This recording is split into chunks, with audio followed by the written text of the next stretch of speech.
Fala galera, vamos iniciando mais um QPA, que papo é esse agora? E a gente vai pedindo para você curtir, compartilhar, se inscrever no nosso canal, nos ajudar a levar as histórias que a gente conta da nossa cidade através das redes sociais para todo o Brasil. Dante, que papo é esse agora? Bom, Jefferson, hoje o papo vai ser sobre gestão de empresas. Nós temos a honra de receber o Pedro Paulo da Luz aqui, gestor do ano, recebeu esse prêmio da nossa Associação Empresarial Industrial de Itajaí, em 2023. Gestor da Klabin e trabalha na Klabin há mais de 30 anos, a maior empresa produtora e exportadora de papel e embalagens do Brasil. Seja bem-vindo, Pedro Paulo. Prazer é todo meu, né? É uma honra poder estar aqui com vocês e contar um pouco aí da minha história e um pouco também da história com relação a essa grande empresa que nos orgulha por ser uma empresa, também uma empresa brasileira, né? Isso. Pedro, o Dante deu um pouquinho ali da tua apresentação, mas quem é o Pedro? Eu sou itajaiense, peixeiro, né? Sou formado em engenharia mecânica, pós-graduado em gestão organizacional, filhos de conterrâneos, né? Sou o Manuel Pedro da Luz, que já não está mais aqui entre nós, e Dona Silvéria Clementina da Luz, ambos de Itajaí também, e constituiu uma família aí de 8 filhos, né? Então, todos prosperaram, filhos médicos, filhos policiais, filho engenheiro, né? Então, isso muito me orgulha, né? Por ter realmente uma família bem-sucedida. E, graças a Deus, eu também não posso reclamar, né? Tive a oportunidade de estudar, né? Abracei as oportunidades que apareceram e pude ingressar numa companhia onde estou há 31 anos. 31 anos. E nesse ano, Pedro, você recebeu um reconhecimento, né, da CI, né? E já participa da CI há vários anos, né? Sempre está acompanhando, né, o associativismo. Como foi para você receber, né, esse reconhecimento como gestor do ano da associação? Eu recebi até com uma certa surpresa, né, quando a nossa presidente Gabriela Kel me ligou, né, e me indicando, né, que eu fui escolhido. E fiquei bastante feliz. A gente não se dá conta, às vezes, dos feitos que a gente faz, né, e como falei, né, eu estou há 31 anos na empresa. Obviamente, eu não estou há 31 anos como gestor, né, na função que estou. Eu estou há uns 10 anos como gestor. E realmente é um grande desafio, né? Porque prata da casa também faz milagre, né? E a gente de Itajaí está à frente a uma empresa, olhando a fábrica especificamente de Itajaí, uma fábrica que, naquela época, já com quase 500 colaboradores, né? Agora já a gente vai trabalhando, vai desenvolvendo tecnologia. Hoje já está na casa de 400 colaboradores, produzindo mais, né? Mas foi realmente fruto de muito trabalho e fiquei bastante honrado, né, pelo reconhecimento, sem dúvida nenhuma. O que um funcionário precisa para ficar mais de 30 anos numa empresa? Cara, o que ele precisa... Eu sempre precisa definir o que ele quer para ele, efetivamente, né? Se a gente olhar hoje, ele precisa... Hoje o jovem, se olhar, fazer um paralelo com o jovem de hoje, né? O jovem de hoje, eles querem as coisas para ontem, né? Eles entram hoje numa empresa, eles acham que já pode ser um gestor, um líder, um gerente amanhã. E a gente sabe que, dependendo de algumas posições, só o tempo vai te moldar, né? Eu não acredito num líder que vai se formar em um ano, porque ele precisa ter história, né? Ele precisa conviver com pessoas, ele precisa ter contato com pessoas, entender os modos operantes das pessoas para ele realmente ser um grande líder e poder ser um grande mobilizador, né? Então, tu não forma um líder do dia para a noite. E quando eu entrei como engenheiro e eu sempre tive como premissa de fazer as coisas, tudo que tu faça, independente do que seja, muito bem feito, né? E quando eu ingressei na companhia, me formei, estudei muito, me formei em engenheiro mecânico, e os desafios que foi me dado naquele momento não eram um desafio relacionado à minha atividade enquanto engenheiro mecânico. Mas eu pensei, eu estou numa grande companhia, né? A formação que eu tive de engenheiro simplesmente foi uma abertura de portas para ingressar numa grande companhia. Uhum. E eu acho que isso vale para qualquer profissão, né? Tu te formou numa faculdade, não necessariamente tu tens que ingressar naquela atividade afim. É simplesmente uma porta de entrada. E dentro da companhia vai depender de como é que vai ser o teu desempenho, a tua entrega e o que tu vai encontrar dentro dessa companhia, porque lá tem outras necessidades, né? E eu, quando eu entrei, eu ganhei uma estação de tratamento de efluente. Digo, meu Deus, eu me formei engenheiro mecânico e ganhei uma estação de tratamento para cuidar. Digo, eu vou fazer essa melhor estação de tratamento de efluente da região. Um trabalho de engenheiro químico. Perfeitamente. Trabalho de engenheiro químico, eu digo, mas eu vou abandonar o barco e vou buscar algo da área. Digo, não, eu já estou dentro de uma grande companhia. Então, eu tratei de fazer bem feito e comecei a ganhar projeção. E aí eu fui assim, galgando espaço dentro da estrutura, da hierarquia, e fui absorvendo, fui conhecendo todas as etapas do processo, né, e pude chegar no posto de gerente industrial dessa unidade.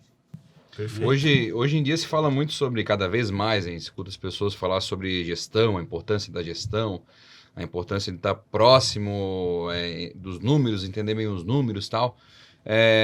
Mas se a gente for na palavra gestão em si, qual a definição de um bom gestor hoje para você? Um bom gestor ele tem que ser um líder, né? Não tenha dúvida, um líder estrategista, né? que saiba montar uma boa estratégia para alcançar os resultados que a empresa anseia. E também ser um bom gestor de gente, né, de pessoas, porque tu não alcança resultados sem as pessoas. Pode ter as melhores máquinas, mas se tu não tiver bons profissionais e saber motivá-los, você não vai chegar a lugar nenhum, né? E já adianto, para te ser um bom gestor de pessoas, tu tens que entender que cada pessoa é única, né? E não existe uma regra, para ser um bom gestor, faça isso. Isso pode funcionar para ti, mas já não vai funcionar para ele. Então, a gente vai precisar, e o gestor ele precisa ter, aquilo que eu falei lá no começo, precisa ter muita experiência, convivência e navegar pelos diferentes estilos de gestão que existem, né? Então, para cada pessoa, tu tens que adotar um estilo. Para um, mais acolhedor, para outro, tu pode apertar mais. Tem aquele que tu tem que ser mais paternalista, o outro tu já... Entendeu? Então, tu tem que saber mesclar, né, os diferentes estilos para que tu possa retirar, né, no sentido conotativo da palavra, os melhores resultados possíveis. Lidar com pessoas acaba hoje sendo o maior desafio de um gestor? Não tenha dúvida. Não tenha dúvida. Você precisa, então, conhecer as pessoas com quem você trabalha, né? Desde aquele chão de fábrica lá, aquele que está iniciante, até aquele que está mais próximo a ti, né? Todos os setores da empresa, você tem que transitar por esses setores e estar sentado, conversando com ela no almoço, no café, no trabalho. Isso aí. Porque aí você vai ter a condição. Com essa pessoa eu tenho que tratar assim. Com essa pessoa eu tenho que tratar assim. Se você ficar lá no teu escritório, só nas planilhas e nos sistemas, você não vai ter essa oportunidade de uma das premissas, de falando isso, uma das premissas minha e da minha equipe, né? A equipe de coordenação, a gente chama de coordenadores, a gente tem que circular na fábrica todo dia, né? E como eu venho lá da linha de produção, eu já circulei por todas as áreas, o pessoal tem muito acesso a mim, né? E isso é legal porque eles me trazem tudo que posso imaginar. E eles têm esse canal aberto, essa liberdade, e não existe aquela diferença, não, porque ele é o gerente da fábrica. É uma pessoa como outra qualquer. Eu sempre até falo, nas minhas apresentações, eu não sou gerente, eu estou gerente, né? Então, assim como eu estou gerente hoje, amanhã eu posso não estar e pronto, eu sou uma pessoa igual a qualquer um. Simplesmente eu estou ali adotando uma estratégia, né, para chegar no resultado que a companhia anseia, almeja, né, usando os recursos que eu tenho, tecnológicos e humanos. E hoje, para um funcionário entrar numa empresa grande, gigante como a Klabin, por exemplo, o que é e ter essa visão que você teve, pô, eu estou numa grande empresa, valorizar, eu estou começando aqui de baixo, né? Sendo aqui, tendo o menor vencimento da empresa, mas com o tempo eu vou galgar outras posições. O que a empresa, então agora olhando pelo lado da empresa, precisa fazer para convencer ou para motivar ou para oferecer a esse funcionário, isso independente de uma grande empresa ou de uma empresa de médio porte ou pequeno porte, como que a empresa tem que estar diante de um funcionário para convencer ele a ficar, porque obviamente que todas as empresas querem aquele funcionário que de longo tempo de casa, que conheça tudo, né? E não precise ficar trocando de funcionários. O que a empresa, como a que tu trabalha ou uma outra, precisa fazer? Qual é a postura que ela tem que ter? Eu acho assim, a gente não pode se iludir. Todas as pessoas que entram numa empresa, elas querem, ou elas entram no seu emprego, ela quer crescer. Então, ninguém vai querer trabalhar a vida toda na mesma função. A gente tem que dar essa visibilidade de crescimento, dizer, mostrar para eles aonde eles podem chegar, né? E de novo, aonde a gente está e eu sempre consegui enxergar isso, né? Desde o primeiro dia que eu ingressei na companhia e foi o que me fez ficar, foi ver quão longe eu poderia ir. Eu digo, bom, se depender só de mim, eu sei que eu posso chegar. Agora, as oportunidades têm que estar à minha frente, eu tenho que enxergar isso, né? Então, hoje as pessoas realmente eles são muito ansiosos. Eu estou há 31 anos, então eu levei quase 20 anos para chegar na função que eu estou, né? Mas será que hoje, me formando de engenheiro hoje, ingressando numa companhia, eu esperaria 20 anos para ser um gerente, né? Eu tenho um colaborador que eu contratei há menos de 10 anos. Ele, com 7 anos de empresa, ele já é gerente, né? Os ritmos são um pouco diferentes também, a gente tem que entender, né? Há 30 anos atrás e hoje, a tecnologia, a comunicação, hoje, as informações, a velocidade é outra, né? Então, a gente também não pode ficar se apegar somente ao que era no passado é o correto e ao que como está hoje é o errado. Nada disso. A gente precisa evoluir, e eu acho que isso também é uma marca minha, né? De me moldar e entender que as coisas mudam, né? E a gente já percebe essas mudanças com relação aos times, né? Então, tu vê colaborador que hoje ele é gerente, né? O Bruno Mauro da Silva, ele é gerente lá em Manaus. Isso também é um desafio de um gestor, né, Pedro? Porque com certeza você aprendeu com os seus gestores anteriores, mas quem sabe o gestor de 30 anos não trabalharia da mesma forma hoje, né? Perfeito. Ele tem que se adaptar, mudar, como você falou, a tecnologia mudou demais, né? Tudo é mais acelerado, né? O jovem hoje, ele não quer esperar muito tempo, né? Sem dúvida. 6 meses, 1 ano já é muito, né? Então as pessoas acabam não tendo essa paciência pela evolução tecnológica e tal, tudo acaba avançando muito rápido e realmente é um desafio que deve ser muito grande. Mas você traz, como eu falei antes, com certeza você aprendeu com gestores anteriores, né? Quanto ao aprendizado, né? O ter atenção de, pô, vai chegar a minha hora, né? Não estou pronto ainda. Porque hoje eu vejo muitas vezes, né, a gente, no dia a dia, no trabalho, as pessoas, eu quero ser o gerente. Mas você não está preparado para ser o gerente. E tu acaba queimando uma etapa, né? As pessoas não têm essa paciência de ter o preparo. Mas eu acho que eu estou preparado, né? E quanto foi importante para ti a viver cada etapa, né? Viver cada processo para que hoje consiga ser um gestor completo. Eu diria assim, né, Jefferson, assim, para ser algo mais sólido, tu precisa ter profundidade nas coisas, precisa ter conhecimento das coisas, né? E isso eu posso dizer que eu tive. Como eu circulei, eu caminhei, eu entendi todo o processo como todo, né? Eu tive muita profundidade nesse aprendizado, muito conhecimento, muita troca, né? Meus gestores do passado, alguns estão comigo até hoje, me deram muita base, né? Então, essa profundidade me fez com que eu perpetuasse. E muitos dos jovens hoje, eles não têm essa profundidade, é um conhecimento muito superficial. Então, às vezes, nos primeiros obstáculos que eles se deparam, eles eles se sentem frustrados por não vencerem esses obstáculos, porque falta profundidade e falta maturidade, às vezes, para encarar determinados desafios e cumprir determinadas tarefas. Eu imagino que o setor de RH de uma empresa como essa tem psicólogos ali que atendem essas demandas. Temos uma equipe corporativa que trabalha nesse sentido. Porque cada vez mais as novas gerações não entendem a frustração, né? Isso hoje eles não sabem ainda lidar muito bem com isso, né? E a gente tem que estar conversando muito feedback, feed forward, né? Não adianta a gente ficar só falando do que aconteceu, mas eles querem saber mais o feedback tá aí e o amanhã. Eu já não quero mais saber do passado, eles querem saber do futuro. Então, a gente tem que dar feedback e dar feed forward para eles, né? E mostrar aonde é que eles podem chegar, quais são as possibilidades, né? Isso é muito forte. E assim também, né? A gente, a partir do momento que tu começa a se tornar uma referência de mercado, tu também passa a sofrer um assédio bastante grande.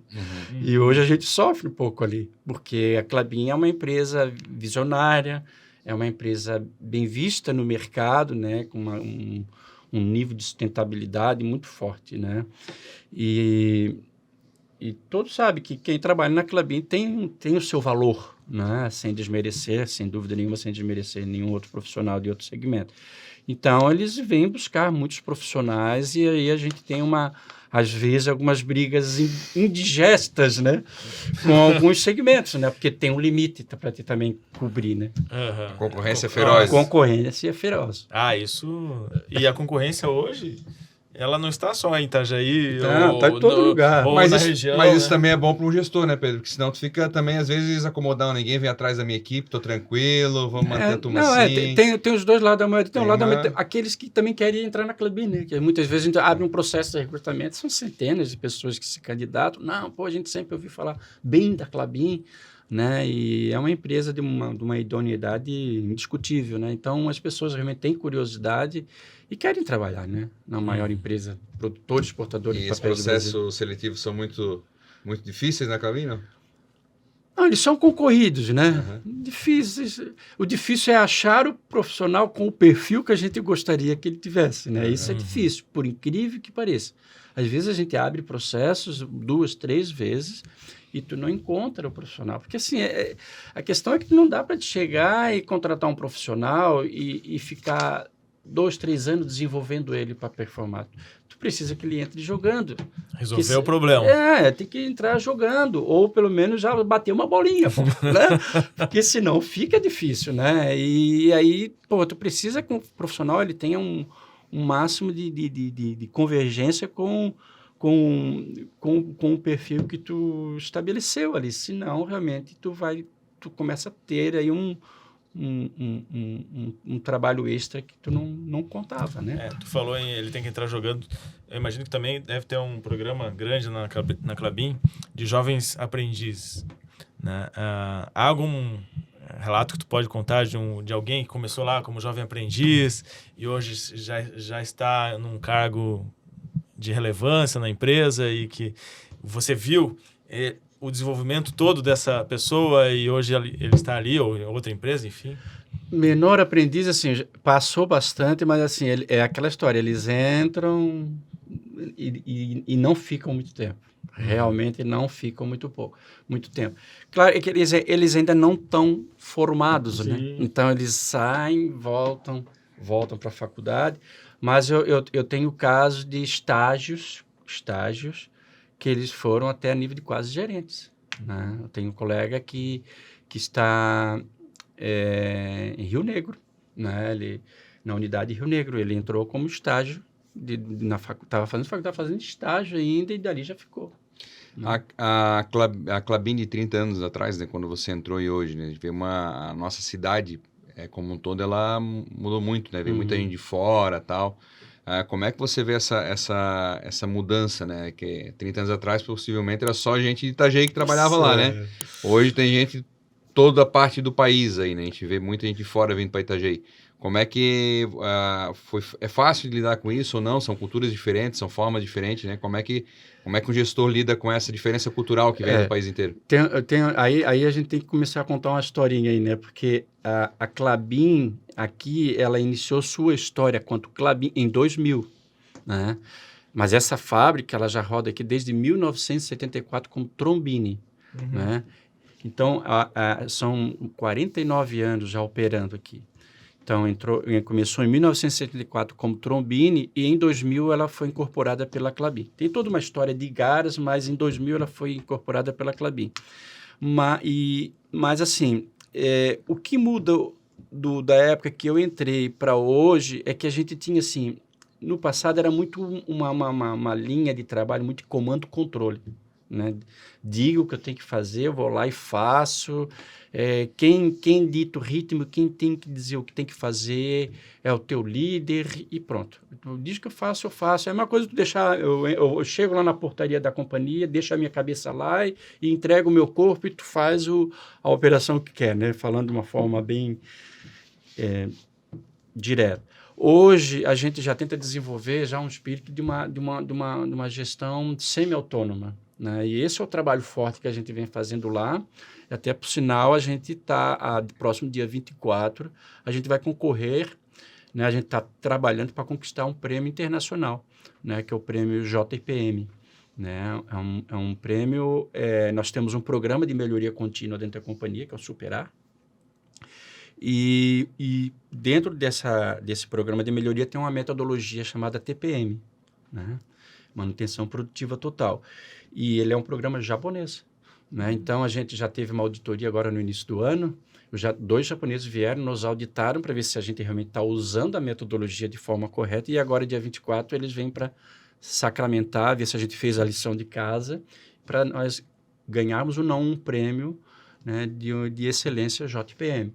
Então, esse trabalho, ele é um trabalho onde a gente começa já a desenvolver todo o teu time, desenvolver todos os colaboradores. Então, tu pega uma máquina lá, como opera com 5 a 7 pessoas, tu não precisa mais estar dizendo o que tem que ser feito, né? Então, tu saiu muito aquela linha de comando e controle e eles passam a desenvolver uma certa autonomia dentro do limite de responsabilidade da sua função e ele vai dizer o que precisa ser feito, o que ele quer, o que está faltando, e a gente mais trabalha como um suporte, um apoio, de como um líder que vai lá e vai dizer o que tem que fazer, né? Então, a grande mudança é saímos de um nível de muita dependência do seu líder, do seu gestor, para uma semidependência, né? Uma semi-autonomia. E semi-autonomia.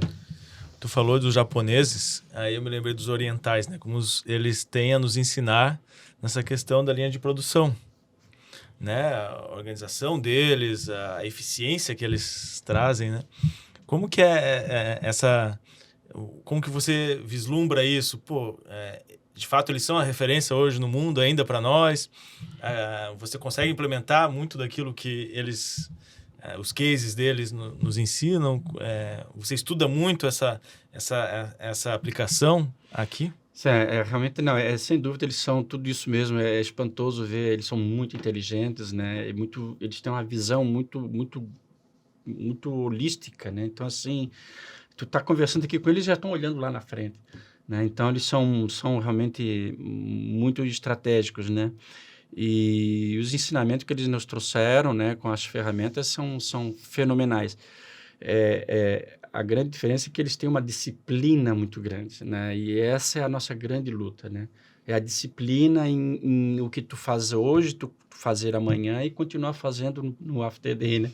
E esse é o grande desafio nosso, né? Então, a gente está agora no momento de consagrar essa primeira etapa do conhecimento para, posteriormente, a gente amadurecer, né, fazendo o rollout desse conhecimento para todos, né, e que a gente aplique e transforme isso em cada vez mais resultados extraordinários. Então, essa transformação desse conhecimento realmente é algo que para mim é fantástico, sem dúvida. A gente vê algumas histórias aí, né, Pedro, de gestores, às vezes, que entram numa companhia e querem mudar tudo. A companhia, às vezes, tem a sua cultura, tem a sua identidade. obviamente o gestor chega, às vezes, quer colocar a sua identidade, né? Uhum. E alguns querem mudar toda a cultura da empresa e acaba não dando muito certo, né? Um pouco tempo depois, o gestor acaba sendo substituído. Qual a importância de um gestor entrar numa companhia ou numa empresa de qualquer tamanho e entender que a empresa tem a sua cultura, né? Que você vai colocar, obviamente, a sua identidade, a sua forma de trabalhar, né? Com algumas coisas que você vai melhorar e muito aprender também com a equipe que está lá, né? Como é que você acha que tem que ser essa chegada de um gestor quando ele chega num novo ambiente de trabalho, né? E saber administrar aquele local? Isso. É uma boa pergunta. E isso a gente lida bem, porque você vê, se a gente falar só das fábricas de papelão ondulado, né? São 4 divisões, né? Floresta, celulose, papéis e embalagens. Quando nós falamos só de embalagens, são 15 fábricas espalhadas no Brasil, desde Manaus até São Leopoldo, Rio Grande do Sul, 15 fábricas. Nós não podemos adotar a mesma linha, a mesma filosofia de trabalho, porque tem culturas diferentes e suas regionalidades. Então, a forma como a gente toca aqui é muito peculiar daqui, e a gente respeita, né? Da mesma forma que a forma como é tocado em Goiânia, né? Tem um estilo diferente, né? Sem dúvida. E isso funciona bem e a gente pode dizer assim que não tem nenhum problema de cultural. Quanto a isso, a gente não tem. O que eu acho que, assim, que precisa ser bem trabalhado, e aí de novo trazendo para nossas novas gerações, e a gente sempre tem que fazer o link de como é que era e como é que está sendo hoje, né? Porque a gente vive numa velocidade, numa transformação muito grande, que no passado tu implementava o que tu tinha que implementar e está tudo bem e vira a coisa de ponta cabeça e vai ficar assim, pronto. Hoje tu já tem que explicar mais, né? Os porquês mas por quê? E aí tu tens que explicar muito bem o porquê que está sendo implementado um programa de melhoria contínua, né? Por que a gente saiu de uma linha de comando e controle e está indo para um modelo de gestão semi-autônoma. Isso tudo tem que ser muito bem explicado para eles comprarem a ideia e aí sim tu fazer o processo de transformação, aí fazer esse processo de mudança. Porque se as pessoas não comprarem a ideia, elas não vão aderir à nova proposta. Esse eu acho que é o grande segredo. A gente tem algumas ferramentas, como a ADCAR, que são ferramentas que trazem isso, né? Tu desconstrói, né? Mostra o porquê das coisas, depois entra na fase de consciência, depois entra na fase de mudança. Então, tem todo um passo a passo para que a gente implemente uma nova filosofia de trabalho, mas para isso tem que ser muito bem explicado, porque realmente a juventude hoje, né, os novos profissionais hoje têm um espírito crítico, e isso é muito positivo. Tem um espírito crítico muito forte. Né? Diferente do passado, que as pessoas aceitavam como as coisas eram e tudo bem, tem que ser assim. E hoje não é assim. Eu acho que muito importante a parte que você falou, que é de escutar, né? E ser crítico, né? E ver o que está ouvindo, porque às vezes as pessoas não querem ouvir, né? Não, eu faço assim há 30 anos e eu não vou mudar. Eu estava lembrando uma fala minha da equipe de coordenação e eu falo para eles, eu não gostaria de ter a mesa aqui uma vaquinha, um grupo de vaquinhas de presépio, né? Porra, né? Falo o que eu falo e vocês balançam a cabeça. Eu acho que assim, vamos trabalhar em consenso, vamos colocar as ideias à mesa e a gente vai escolher qual vai ser a melhor ideia. A minha é mais uma. Entendeu? Porque senão tu começa a ofuscar as outras pessoas. E eu diria sim, que o grande desafio de um gestor é ele ter o exercício de saber ouvir. Né? A gente tem que saber ouvir, por mais eu sou hiper mega ansioso, né? E às vezes eu atropelo realmente as coisas, mas é um exercício que eu faço. Eu já sei que isso para mim já é uma deficiência minha de ser ansioso.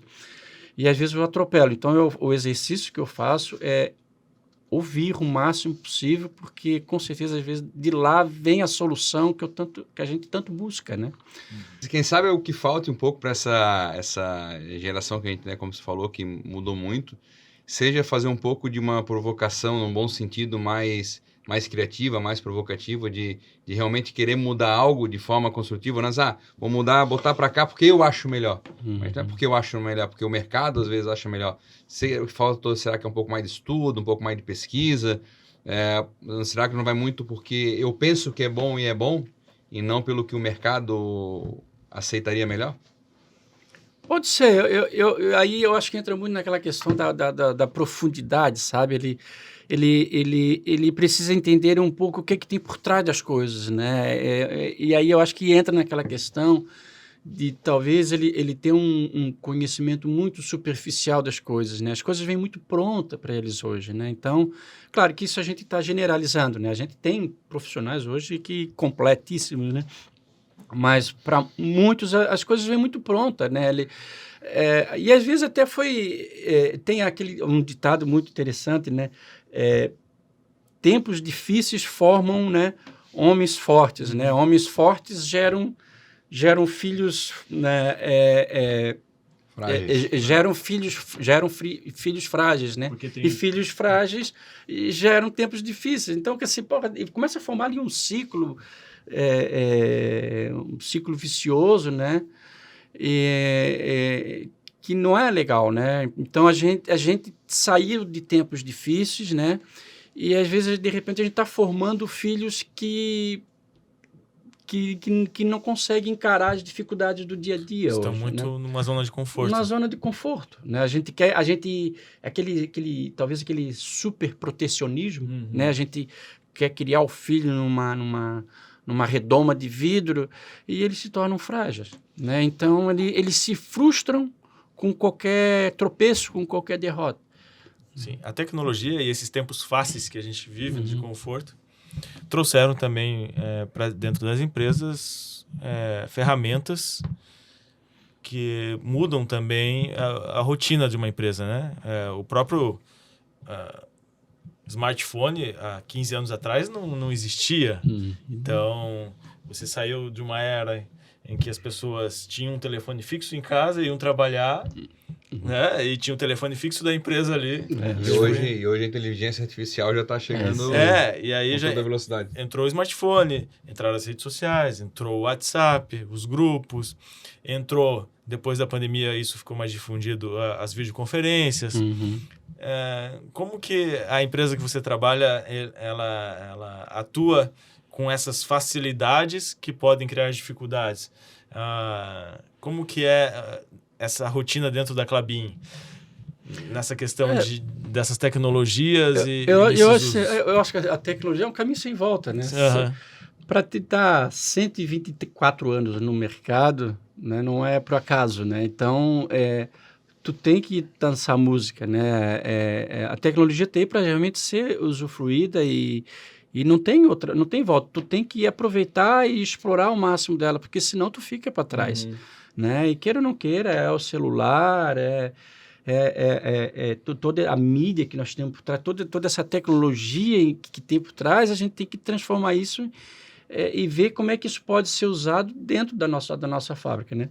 Mas lá no final, quem vai botar a mão na massa não vai ser a tecnologia, né? Tá, claro que tem a tecnologia, mas no final a gente ainda vai precisar das pessoas, né? Precisamos dessas pessoas capacitadas e que fique com a gente, né? Esse é um grande desafio, que tenha um certo compromisso com as nossas rotinas, porque a gente leva anos para formar um profissional, né? E perdê-los, isso gera um impacto bastante até permite uma coisa, você falou, né? Em ficar com a gente. Tu teve alguma situação ao longo desses anos como gestor que disseram, não, essa pessoa não dá mais, não consegue, não desenvolve, e que você conseguiu, através do trabalho, fazer com que ela continuasse na empresa, que voltasse a desenvolver, né? Quem sabe a pessoa às vezes tem algum problema pessoal que acaba afetando seu desempenho profissional, né? E acaba sendo desligado da empresa, né? Acaba não conseguindo acompanhar. Você consegue ver, assim, alguém que você confiou, acreditou, não, esse cara consegue crescer, está passando por um momento ruim, mas vai continuar e continuou na empresa? A gente tem muitos casos porque assim, às vezes ele como tu falou, ele é um grande profissional, mas está passando por um momento de dificuldade, e isso é bastante comum, né? E aí a gente tem roda de conversa, essas conversas são diárias, né? Nós temos pessoas dentro da nossa estrutura que tem esse viés a gente chama até de conversa de pai para filho, né? Então, de sentar, conversar. A própria companhia tem programas que trata dificuldades familiar, palestras que a gente faz, de relações familiares, e a gente já se deparou com situações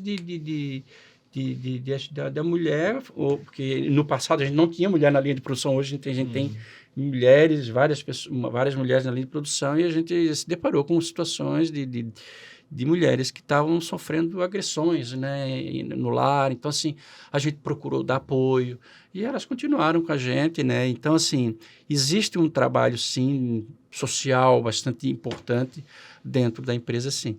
Agora, assim, eu também aprendi que, assim, a gente tem que dar o voto de confiança, dar todo o apoio. Agora, quanto líder e pensando também no negócio, né? Porque, queira ou não queira, nós trabalhamos numa empresa que a gente precisa, e seja lá qual for a empresa, tu tá ali, não é uma entidade filantrópica, precisa gerar resultado. Né? Nós somos movidos a resultados, né?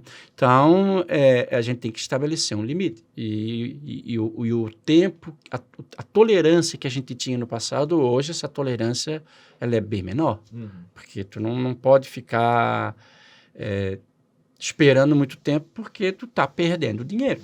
A empresa acaba dando a oportunidade, o gestor dá a oportunidade, mas a pessoa tem que fazer a contrapartida. Tem que se ajudar, né? Se ajudar, né? Eu conto experiência, eu já negligenciei no passado de ser tolerante demais e paguei o meu preço, né? Então, mas de novo, aí é aquilo que eu falei lá no começo, são os aprendizados que a gente vai tendo, né? Porra, eu esperei demais para tomar uma decisão, né? E na esperança, né? Na esperança de tentar reconduzi-lo, de trazê-lo de volta para o rumo. E essa hora não chegava, né? E aí, Pedro, vai esperar até quando, né? Se não vai, vai tu, pô. Tem que tomar uma decisão, pô. Viu só como tu não é tão ansioso assim? Então, a gente tem que tratar, tem que estabelecer um momento que, assim, ó, aí não dá mais. Tem um ponto de equilíbrio. Eu não sei se a tua área, enfim, mas tu falou em resultado, tu falou de 15 fábricas só num setor da empresa. Uma divisão. Uma divisão da empresa no país, da Amazonas até o Rio Grande do Sul. Como que a Klabin enxerga,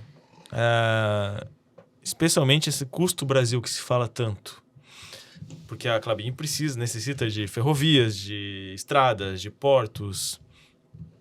Como que é esse gargalo hoje que o Brasil vive? Já foi pior? Já foi melhor? De fato, cada vez eleva mais os custos de toda uma cadeia aí produtiva.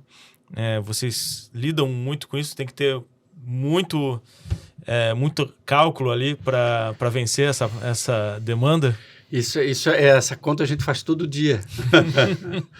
Sem dúvida, é um trabalho muito forte, né, de gestão de custos, né, e aí eu acho que vale para qualquer negócio, né, tu tens que ter o controle de custos na tua mão, né, isso aí não tem como, né, e aí tu tens que estar te reinventando nos teus processos. Quando a gente traz um programa de melhoria contínua para dentro de uma empresa, não é porque a gente quer ganhar um prêmio japonês porque é bonito, porque a gente quer melhorar os resultados. Tu quer reduzir custo, tens que melhorar a performance, reduzir refúgio, melhorar a qualidade, melhorar a pontualidade.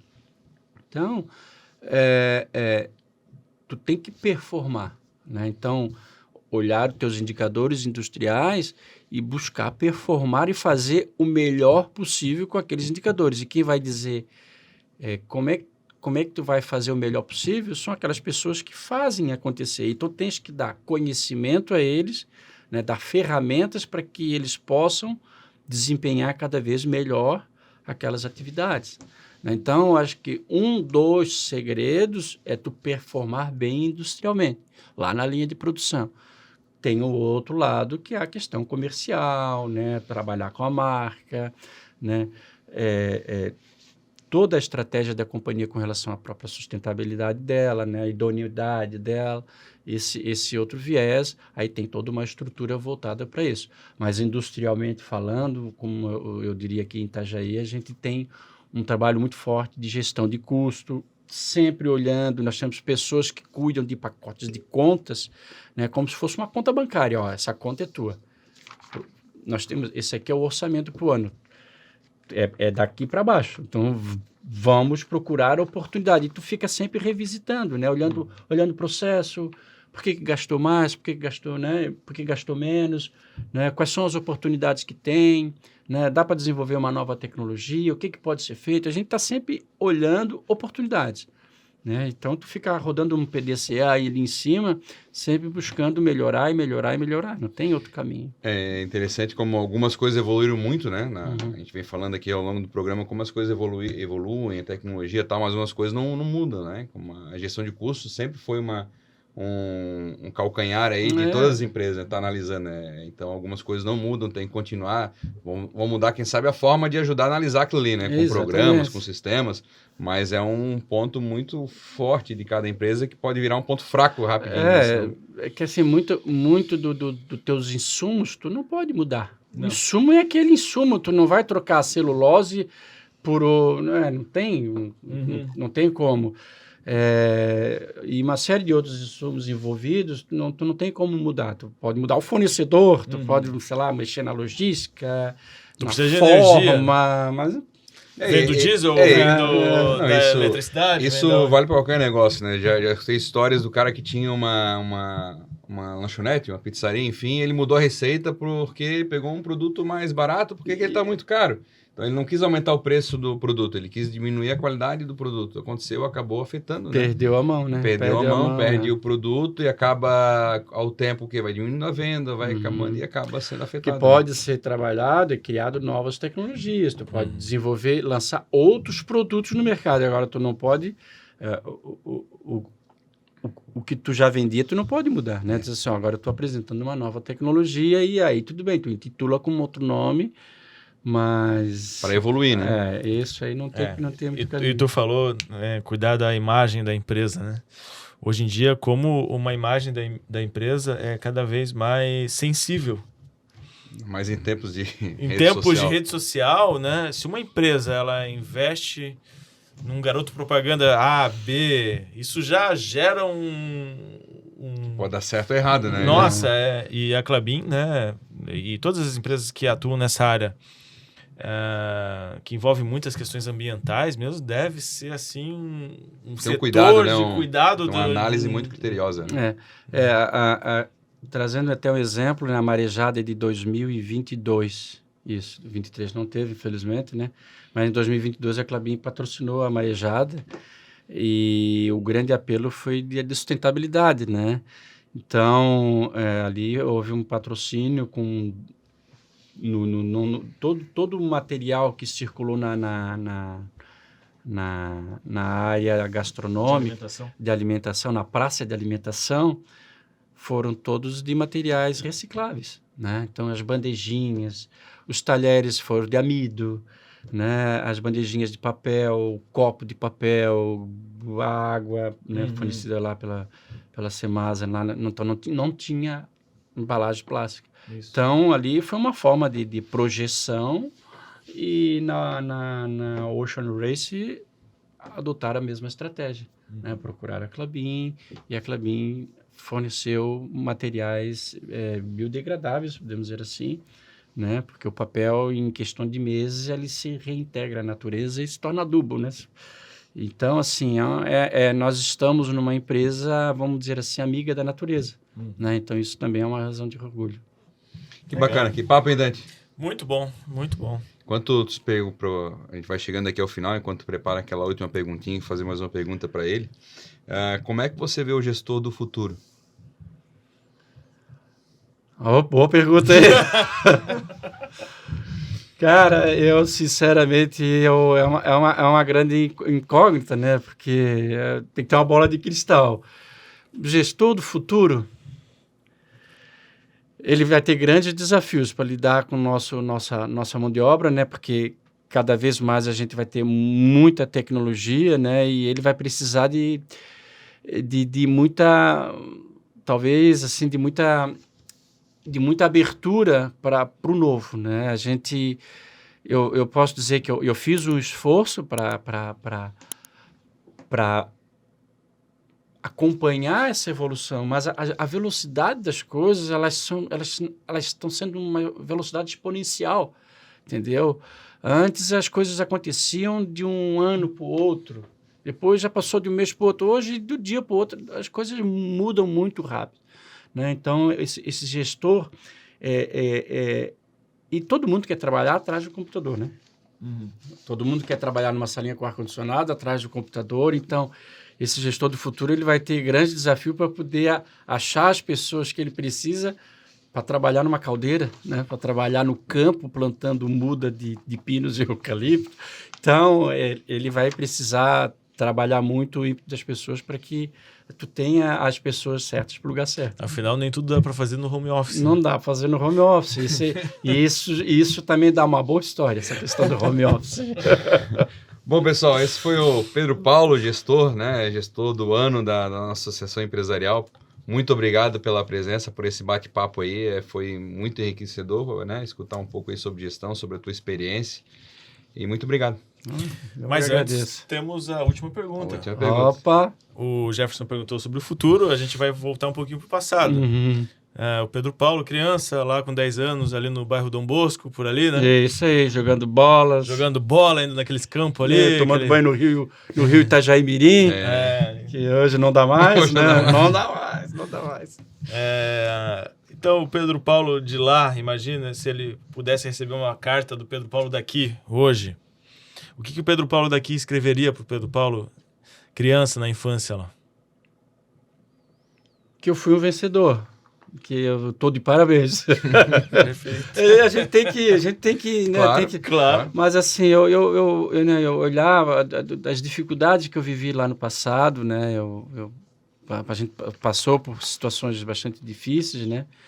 E a gente veio de uma família humilde, né? E eu sei, eu passei algumas necessidades, meus irmãos também passaram, né? Mas eu posso dizer assim que a nossa educação foi uma educação, né, de valores, né? E fez com que a gente pudesse superar as adversidades, né, as dificuldades, e poder chegar onde a gente chegou, né? Então, eu posso dizer que eu sou um vitorioso porque a gente sabe também que, infelizmente, nem todos tiveram as mesmas oportunidades que eu tive, né? Passei por dificuldade, mas de alguma forma eu tive a oportunidade e eu abracei essa oportunidade. Infelizmente, muitas pessoas não tiveram essa oportunidade e, infelizmente, muitos tiveram a oportunidade e jogaram fora, né? Mas eu posso dizer sobre a minha pessoa que as oportunidades apareceram e eu abracei as oportunidades, né? Então, e procurei sempre fazer com muito afinco, fazer bem feito. Eu sou meio perfeccionista, né? E sempre procurei fazer as coisas bem feitas. Então, eu tenho muito zelo por tudo que eu faço, muito capricho e idoneidade, né? Eu sou uma pessoa muito, muito séria e comprometida, né? E eu consigo gerar um clima de confiança no meu entorno muito grande, né? Então, eu acho que eu posso me dizer que eu sou um cara bem-sucedido, sem dúvida nenhuma. Obrigado, seu Pedro. Você que nos ouviu, nos assistiu, curtiu a história de um grande gestor da nossa cidade, reconhecido através da premiação da Associação Empresarial da nossa cidade nesse ano, curte aí, compartilha, nos ajuda a divulgar essa bela história sobre gestão, né, que vai ficar aí disponível e com certeza vai ser muito divulgada aí através das redes sociais a história do Pedro. Valeu, galera. Então, um abraço. Até a próxima. Um abraço. Tchau, tchau.